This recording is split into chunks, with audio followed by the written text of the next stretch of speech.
शेखर ई study में आप सभी का स्वागत है। प्रिय विद्यार्थियों, हमारे इस ऑनलाइन इंस्टीट्यूट के माध्यम से आप सभी को गणित और हिंदी विषय का आधारभूत तरीके से अध्यापन कराया जाता है, जिसमें कहीं अगर थोड़ी बहुत त्रुटि हो जाती है तो उसके लिए हम क्षमा प्रार्थी हैं और इस संबंध में आपके सुझाव आमंत्रित हैं। धन्यवाद। हेलो दोस्तों, मैं शेखर स्वागत करता हूं आपका अपने YouTube चैनल शेखर ई स्टडी पॉइंट पर। दोस्तों, समान हिंदी की कक्षाएं चल रही थी जिसमें हम शब्द रचना का अध्ययन कर रहे थे। देखिए, शब्द रचना को हमने 5 प्रकार से विभाजित करके आपको बताया था। इसके मैं 8 पार्ट आपको दे चुका हूं। सारे वीडियो क्रम से प्लेलिस्ट में लगे हुए हैं। अगर आपने नहीं देखा है शुरू से तो प्लेलिस्ट में जाइएगा, वहां एक एक क्रम से सभी वीडियो को आप देख सकते हैं। ठीक है, आज इसी क्रम में आज इसका 9वां पार्ट होगा। मैं एक बार फिर से आपको थोड़ा सा रिकॉल करा दूं ताकि समझने में आपको आसानी हो। ये शब्द रचना चल रही है जिसको हमने 5 प्रकार से विभाजित किया था: व्युत्पत्ति या रचना के आधार पर, उत्पत्ति या भाषा के आधार पर, अर्थ या शब्दार्थ के आधार पर, रूप विकार बनावट के आधार पर और शब्द शक्ति के आधार पर। ठीक है, तो उसमें से आरंभ के जो 3 है वो हमने कंप्लीट कर लिए हैं। चौथा आपका चल रहा है रूप विकार और बनावट के आधार पर। इसको भी हमने 2 प्रकार से विभाजित किया था, विकारी और अविकारी। विकारी में भी हम अध्ययन कर रहे हैं संज्ञा सर्वनाम क्रिया विशेषण का। उसमें हम पहला चल रहे हैं संज्ञा शब्द। ठीक है, संज्ञा शब्द में जो मुख्य रूप से तीनों संज्ञाएं थी जिसे मूल संज्ञा कहते हैं, व्यक्तिवाचक, जातिवाचक और भाववाचक, उन तीनों का अध्ययन हम कर चुके हैं। अब जो कुल संज्ञा मैंने बताई थी ना आपको कि कुल संज्ञा की कुल संख्या 5 होती है, लेकिन मुख्य रूप से 3 ही संज्ञाएं होती है। ठीक है, व्यक्तिवाचक, जातिवाचक, भाववाचक, ये मूल संज्ञा है। और जाति के ही 2 भेद हैं, समूहवाचक और पदार्थवाचक। तो जातिवाचक संज्ञा का ही भेद हम पढ़ने जा रहे हैं। क्या? समूहवाचक संज्ञा। यह जातिवाचक संज्ञा का ही भेद है। आप अपनी कॉपी पे नोट डाउन कर लीजिएगा। देखिएगा, समूहवाचक संज्ञा शब्द से ही स्पष्ट है, किसी समूह का बोध कराता हो वही समूहवाचक संज्ञा होती है। ठीक है, ये जितनी चीजें आपको बताई जा रही है ये थियरी के माध्यम से आपको लिखवाते हुए चल रहे हैं। बाद में आपको इसका और प्रैक्टिस सेट कराया जाएगा ताकि आपको स्पष्ट होता जाए। पहले आप एक बार पूरा कॉन्सेप्ट क्लियर कर लीजिए, पूरा एक थियरी विस्तृत अध्ययन कर लीजिए। आप नोट्स बनाते चलिएगा, लिखते चलिएगा जैसे जैसे यहाँ पे बताया जा रहा है। समूहवाचक संज्ञा, जिन संज्ञा शब्दों से समूह या समुदाय का बोध होता है वो क्या होते हैं? समूहवाचक संज्ञाएं होती है। मतलब उनसे समूह का बोध होगा या किसी समुदाय का बोध होगा तो वो समूहवाचक संज्ञा के अंतर्गत आएंगे। जैसे आप उदाहरण के माध्यम से समझिएगा, जैसे समिति। समिति क्या है? इसमें बहुत सारी संस्थाओं की एक समिति बन सकती है। समुदाय हो सकता है, समुदाय में बहुत सारे प्रकार के समाज के लोग रहते हैं, उनसे मिलकर एक समुदाय बन जाता है। पुलिस भी एक सामूहिक रूप से आती है। सेना जैसे आप बहुत विभिन्न टुकड़ियों की मिलकर एक सेना बनती है। कुंज, पक्षियों का झुंड को कुंज कहते हैं। मंडी, यहाँ पे हर जैसे फल मंडी, सब्जी मंडी, ये क्या है? एक सामूहिक रूप का बोध कराती है। वहां पे बहुत सारी सब्जियां, बहुत सारे फल मिलेंगे, तो क्या करा रही? समूह का बोध करा रही है। जत्था, किसी चीज की यात्रा का जत्था जा रहा है। पुस्तकालय, पुस्तकालय में क्या है? बहुत सारी पुस्तकें होती हैं, तो क्या हो रहा है? एक पुस्तकों का एक समूह का बोध करा रही है, इसलिए समूहवाचक संज्ञा के अंतर्गत आएगी। वर्ष, भाई वर्ष एक ही तो है नहीं। अगर किसी जैसे 2024 केवल आप कहेंगे तो ये व्यक्तिवाचक में हो जाएगा, लेकिन वर्ष आप इसका मतलब वर्ष मतलब जितने असंख्य वर्ष बढ़ते जाएंगे वो उनका एक समूह है, इसलिए वर्ष को समूहवाचक में रखा गया है। अगर यही आप 2024 2023 ऐसे करते के तो ये व्यक्तिवाचक में चला जाता है। ठीक है, महीने मतलब जितने 12 महीने होते तो महीने मतलब हो गया सभी महीनों का एक समूह। अगर आप पर्टिकुलर किसी का नाम लेते, जनवरी, फरवरी, मार्च, ये सब क्या है? व्यक्तिवाचक है। लेकिन अगर महीने कर दिए तो ये समूह में आ गया। ठीक है, बाल, जो आपके सिर पे बाल है, तो इस तरीके से बहुत सारे ऐसे आप उदाहरण देखेंगे जिनसे एक समूह का बोध होता है। बाल में क्या है? एक ही बाल तो है नहीं, पूरे बालों का समूह है। बाल शब्द से ही बालों के समूह का बोध होता है, तो क्या है? यह समूहवाचक संज्ञा के अंतर्गत आता है। समूहवाचक संज्ञा जातिवाचक संज्ञा का ही भाग है। जातिवाचक संज्ञा के 2 भाग होते हैं, समूहवाचक संज्ञा और पदार्थ या द्रव्यवाचक संज्ञा। तो समूहवाचक संज्ञा का आपने अध्ययन कर लिया। आइए देखते हैं पदार्थ या द्रव्यवाचक संज्ञा।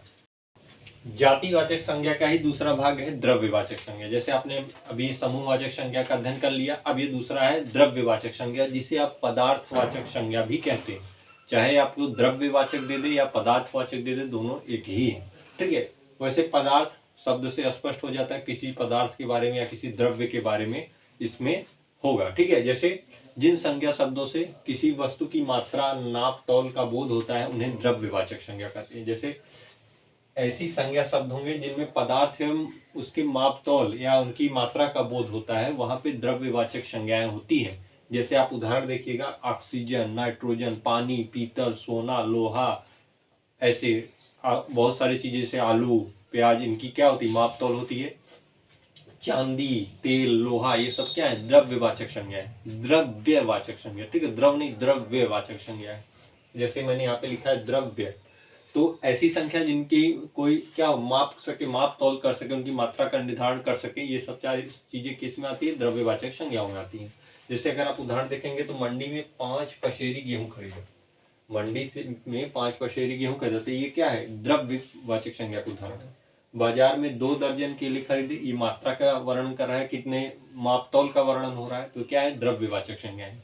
ठीक है, तो इसमें बहुत कुछ है नहीं, बस जहाँ पे आपको माप तौल या मात्रा के विषय में दिखे शब्द, वो क्या होते हैं, किस संज्ञा के अंतर्गत आएंगे, तो द्रव्यवाचक संज्ञा के अंतर्गत आएंगे, जिन्हें आप पदार्थवाचक संज्ञा भी कहते हैं। ठीक है, देखिए इन दो शब्दों में आप अंतर जानते रहिएगा, द्रव्य और द्रव।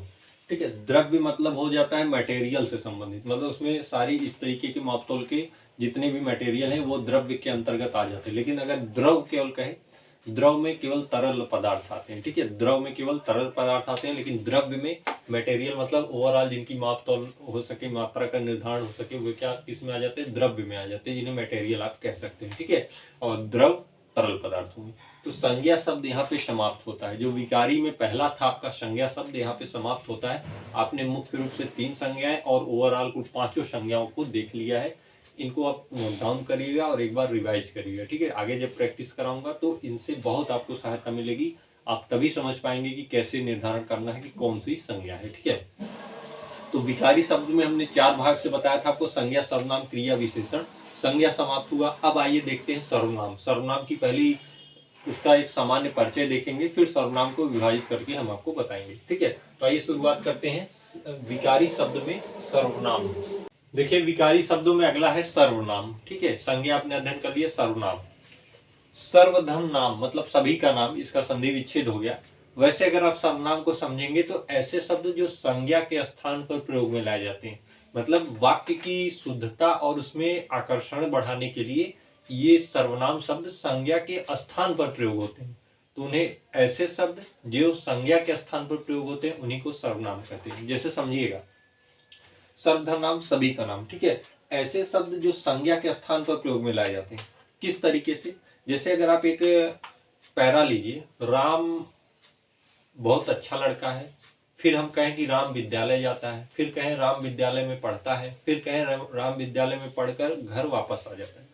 तो हम क्या कर रहे हैं, बार बार राम शब्द को क्या कर रहे हैं, पुनरावृत्त कर रहे हैं, दोहरा रहे हैं। राम बहुत अच्छा लड़का है, राम विद्यालय पढ़ने जाता है, राम वहां पे पढ़ता है, फिर राम वापस घर चला जाता है।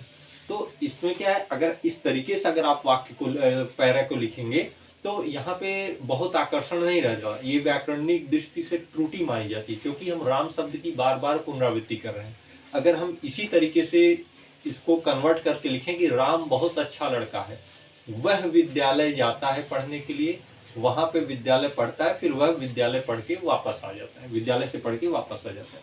तो हमने राम शब्द के स्थान पर क्या प्रयोग कर दिया, वह शब्द का प्रयोग कर दिया।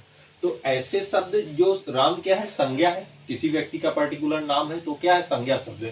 संज्ञा के स्थान पर यह वह शब्द प्रयोग हो गया, क्योंकि हमें उस वाक्य की, उस पैरा में शुद्धता और आकर्षण बढ़ाना था, व्याकरणिक दृष्टि से उसे और शुद्ध करना था, इसलिए हम संज्ञा के स्थान पर सर्वनाम शब्दों का प्रयोग करते हैं। जैसे राम हिंदी पढ़ता है, उसी को कहते हैं वह हिंदी पढ़ता है। दोनों का मतलब वही है, लेकिन वाक्य में शुद्धता बढ़ाने के लिए राम के स्थान पर शुरू में तो संज्ञा शब्द रहेगा, लेकिन अगर आप उसे बार बार रिपीट करेंगे तो वह व्याकरणिक दृष्टि से त्रुटिपूर्ण माना जाता है। ठीक है, तो संज्ञा के स्थान पर ऐसे शब्द जो प्रयोग में लाए जाते हैं वह सर्वनाम होते हैं। मैंने बताया ना, राम बहुत अच्छा लड़का है, अगर राम बहुत अच्छा लड़का है, वह विद्यालय जाता है, फिर वह विद्यालय से पढ़ के वापस आ जाता है। अगर इसी को हम ऐसे कहते कि राम बहुत अच्छा लड़का है, राम विद्यालय जाता है, राम विद्यालय पढ़ के वापस आ जाता है, तो ये त्रुटिपूर्ण होगा व्याकरणिक दृष्टि से। तो आप समझ गए सर्वनाम संज्ञा के स्थान पर क्यों प्रयोग में लाया जाता है, वाक्य की शुद्धता और उसको त्रुटि रहित बनाने के लिए संज्ञा शब्दों के स्थान पर सर्वनाम का प्रयोग किया जाता है। देखिए अभी तो हम संज्ञा के आपको भेद भी बताएंगे, ये तो केवल एक सामान्य सा परिचय है कि आप जान सके कि सर्वनाम क्या होता है। कांता प्रसाद गुरुजी ने और एनसीईआरटी ने सर्वनाम के 6 भेदों को मान्यता दी है। मतलब कांता प्रसाद गुरुजी ने सर्वनाम के 6 भेद बताए हैं, उसको एनसीईआरटी ने भी मान्यता दी है। अगर एक और हैं भोलानाथ तिवारी जी, जिन्होंने सर्वनाम के 7 भेद बताए। हालांकि आपको 6 भेद ही पूछे जाते हैं, एनसीईआरटी बेस पे ही पूछे जाते हैं, तो 6 भेद आपको मुख्य रूप से पढ़ना है। मैं आपको 7 भेद भी बताऊंगा जो भोलानाथ तिवारी जी के अनुसार है 7वां भेद। ठीक है, तो सर्वनाम का ये परिचय हुआ। अब सर्वनाम के जितने भेद हैं 6 और 7, उन्हें मैं अगले पार्ट में एक एक करके बताऊंगा और लगभग 1-2 पार्ट में आपका सर्वनाम समाप्त हो जाएगा। तो आज के पार्ट में फिलहाल इतना ही। जितनी चीजें लिखाई जा रही हैं ये सारे आप अपने नोट्स बनाते चलिएगा और ऐसे ऐसे लिखते चलिएगा। ठीक है, ताकि जब आपको प्रैक्टिस कराई जाए तो आपको बहुत अधिक सहायता मिले। तो आज की वीडियो में फिलहाल इतना ही।